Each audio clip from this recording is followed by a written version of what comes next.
விவசாய நண்பர்கள் அனைவருக்கும் என்னுடைய மாலை வணக்கங்கள். இன்னைக்கு வந்துட்டு உர மேலாண்மை பற்றி தாங்க நான் பேச வந்திருக்கேன். நான் சேலம் மாவட்டத்திலேருந்து இந்த பதிவை உங்களுக்கு பதிவு செய்கிறேன். ஸோ கண்டிப்பாக எல்லாருமே விவசாயம் பண்ணுறோம் அப்படின்னா அதுக்கு உரங்கிறது ரொம்பவே அவசியமான ஒன்றுங்க. நானுமே என்னோட விவசாயத்துக்கு உரங்களை எல்லாமே இங்கிலீஷ் உரங்களை தான் பயன்படுத்திகிட்டு இருக்கேன். கண்டிப்பாக நாம் இப்போ உரக்கடையில் போய் இப்போ உரம் வாங்கி போடுறோம் அப்படின்னா அதுக்குண்டான மகசூல் நமக்கு கண்டிப்பாக கிடைக்கதாங்க செய்யுது. ஆனால் அதுவே நாளடைவில் நமக்கு அதே மகசூல் தான் கிடைக்குதா அப்படின்னு நிச்சயமாக கேட்டோம் அப்படின்னா கிடையாதுங்க. நம்ம விவசாயம் பண்ணுறோம், இன்றைக்கி வந்துட்டு ஒரு கொள்முதல் பண்ணுறீங்க, நீங்கள் மருந்து வாங்கிட்டு வந்து நம்ம போடுறோம், அதே நம்ம எடுக்கிறோம், மறுபடியும் அதை திரும்ப ரொட்டீன் பண்ணும் போது நம்ம அதே டோஸை தான் திரும்ப கொடுக்குறோம்னா கண்டிப்பாக கிடையாதுங்க. நமக்கு மகசூல் அதிகரிக்க நம்ம என்ன பண்ணுவோம், இன்னும் இன்டேக்கை கொடுத்துக்கிட்டே இருப்போம். மண்ணுக்கு அதிக அளவில் கொடுத்துக்கிட்டே இருக்கும்போது நமக்கு மகசூல் அதிகம் கிடைக்குன்னு நம்பி நம்ம என்ன பண்ணுவோம், அதிகமான இங்கிலீஷ் உரத்தை மண்ணில் போட்டு திணிப்போம். அப்போ என்ன பண்ணும், மண் கொஞ்ச நாளைக்கு அதுக்குண்டான ரிசல்ட்டை நமக்கு கொடுக்குமே தவிர பட் லைஃப் லாங் மண்ணில் இருக்கக்கூடிய வளத்தை அது அழிக்குதுங்கிறது நமக்கு தெரியவே தெரியாது.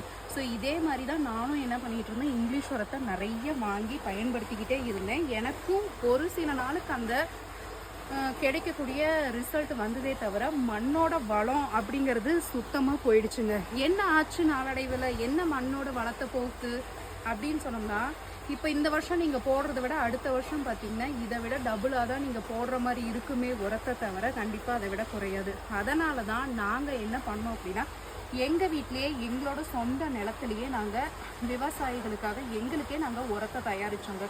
ஸோ என்ன உரத்தை தயாரிக்கிறது அப்படின்னா, உங்களுக்கு எல்லாத்துக்குமே கண்டிப்பாக விவசாயம் பண்ணுறவங்களுக்கு தெரியும், பஞ்சகாவியம் அப்படிங்கிறது அது கண்டிப்பாக ஒரு பெரிய ப்ராசஸ் தாங்க.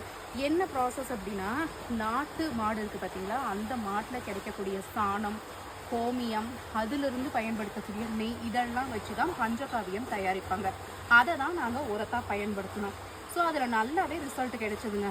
ஆனால் கொஞ்ச நாள் ஆக பார்த்திங்கன்னா எங்களுக்கு நாட்டு மாடு எங்கள்கிட்ட கிடையாது.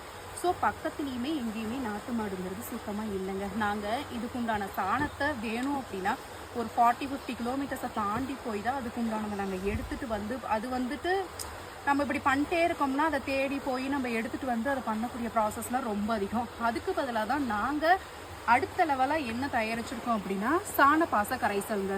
இது வந்துட்டு நாங்கள் வீட்டிலையே எங்களோட தோட்டத்திலேயே நாங்கள் சொந்தமாக தயாரித்ததுங்க. இது பார்த்திங்கன்னா கிட்டத்தட்ட நாங்கள் 1-1.5 வருஷமாக இதை நாங்கள் தயாரிச்சிருக்கோம். இங்கே நீங்கள் பார்த்தீங்கன்னாவே தெரியும், இது எல்லாமே நாங்கள் இதை ஊற்றி தாங்க இதெல்லாமே வளர்த்தோம்.